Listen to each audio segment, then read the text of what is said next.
Today's challenge, how to capture a fox, a wild fox, lives in the forest kind of fox. I took these pictures about a year ago, shortly after we moved in.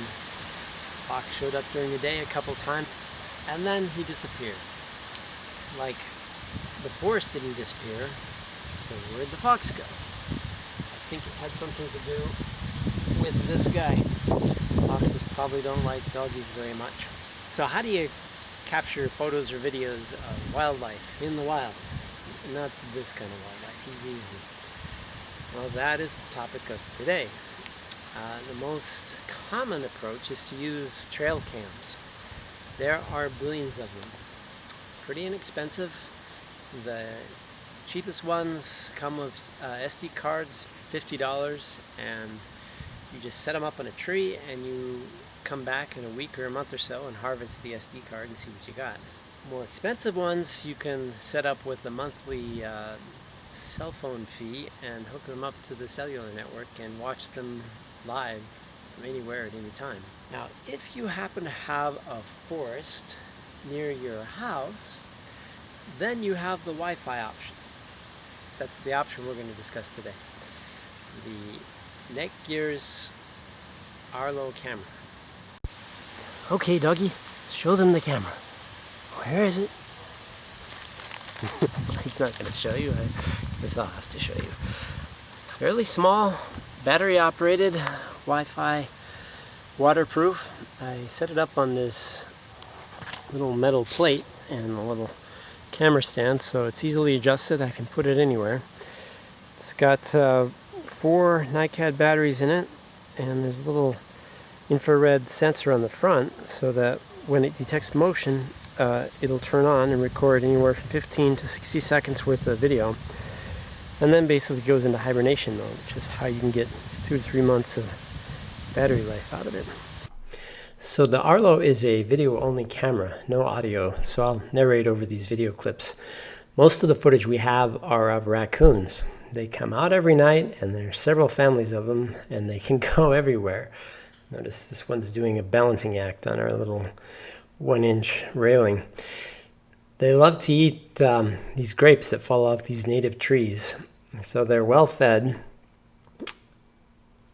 Here you'll see him knock a little dust off that wall, and now it comes up into the camera. That's fairly common. Looks like bugs, but it's just dust in the air when animals come around. So the infrared LEDs kick on when motion is sensed, and it gives it a range of about 20 feet. During the day, you get a much sharper image with full color. Most of these clips were done at medium resolution, which is 640 by 352. This clip was done at low resolution, which is 416 by 240. Saves your battery life because less data to send over Wi-Fi. This clip is done at high resolution, 1280 by 720. It costs you a little bit more in battery life. So mostly running at the medium resolution, I got about 2.5 months of battery life. That'll cost you, for 4 batteries, cost you about $7. So you can see our raccoon family is growing. There was just a mom and a dad, and then this spring a bunch of kidlets started showing up. So now there's a fleet of them that wander around every night. I'm glad it's just at night. It'd be a little scary running into these guys during the day. So finally, after several months of looking, we find the fox. He doesn't wander around much during the day, but I've caught him a couple times at night. So our next challenge is to find this guy. Caught him on camera once. It's a possum. Looks like a large rat. Stay tuned. So I have the base set up here in the window facing the backyard. It's that white box there. Unfortunately, you can't use your regular Wi-Fi router. It's got to be this Arlo specific one designed to operate with these guys, but it's inexpensive, an additional $20 in addition to the $140 for the camera, and it's got an impressive range. I was right up there. I've had the camera also way up there, and I've had it way up past the treehouse. Let me run up there and show you that. Trail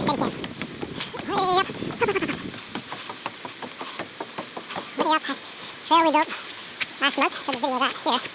Way up here. So that place right up there. You can't even, well, I guess you can. Barely see the house. So that's probably a couple hundred feet. And had no problems collecting video clips from there.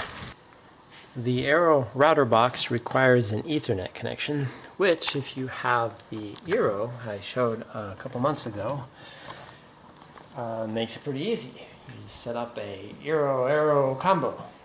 There's an Arrow. The names they come up with these days.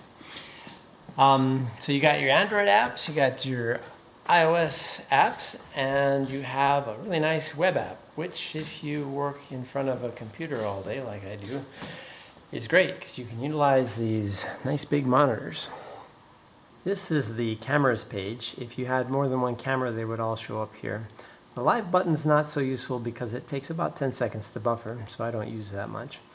Also, you have indicators for Wi-Fi strength and battery level. I'm going on about my third month here on one set of batteries, and it's about 80% battery level, so I suspect it'll need replacement within the next month or so. The library page shows the video clips for the last week. The free service supports 5 cameras up to 7 days worth of clips. If you pay $10 a month, you can get up to 10 cameras and a month's service of clips. There's also a 3-month video clip option. The videos load up pretty fast. You can see them and you can scroll between them.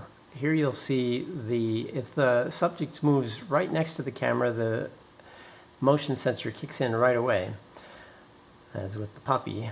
In this clip, I walked up from 20 feet away, and it wasn't until about 10 feet away that the motion sensor kicked in.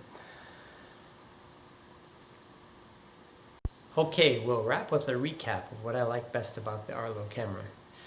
Battery-powered portability. No SD cards to mess with, no extension cords to plug in. Just pick it up and put it wherever you want.